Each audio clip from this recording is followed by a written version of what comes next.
റോമർക്ക് എഴുതിയ ലേഖനം 14 അധ്യായം അതിന്റെ 17 വാക്യത്തിൽ എന്താണ് ദൈവരാജ്യം എന്ന് അവിടെ പറഞ്ഞിട്ടുണ്ട്. എന്താണ് ദൈവത്തിന്റെ രാജ്യം? For the kingdom of God is not eating and drinking. തിന്നു കുടിക്കുന്നതല്ല ദൈവരാജ്യം. ഈസ്റ്ററിന് ചിലർ ആരാധനയ്ക്ക് പോകാതെ വീട്ടിലിരിക്കുന്നത് എന്തിനാണെന്നറിയാമോ?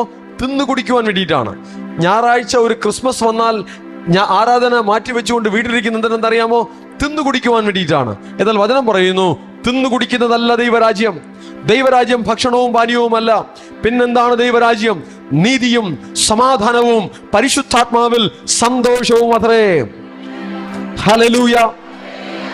ദൈവത്തിന്റെ ജനം കർത്താവിന്റെ പാദത്തെ തേടി ഓടുന്നത് അതൊരു നീതിയാണ്. കർത്താവിനായി സമയങ്ങളെ മാറ്റിവെക്കുന്നത് അതൊരു നീതിയാണ്. ദൈവത്തെ ആത്മാവിൽ ദൈവമക്കളോട് ചേർന്ന് ആരാധിക്കുന്നത് അതൊരു നീതിയാണ്. നീതിയും സമാധാനവും പരിശുദ്ധാത്മാവിൽ സന്തോഷവും അത്രേ. ദൈവം തന്റെ ജനത്തിന്റെ മേൽ ഒരു ശക്തിയെ പകരുന്നു. അത് ദൈവത്തിന്റെ ശക്തിയാണ്, അത് സൃഷ്ടാവിന്റെ ശക്തിയാണ്, അത് പരിശുദ്ധാത്മാവിന്റെ ശക്തിയാണ്. ആ ശക്തിയിൽ സന്തോഷിക്കുന്ന ഒരു എക്സ്പീരിയൻസ് ആണ് ദൈവ മക്കൾക്ക് കർത്താവ് തന്നിട്ടുള്ളത്.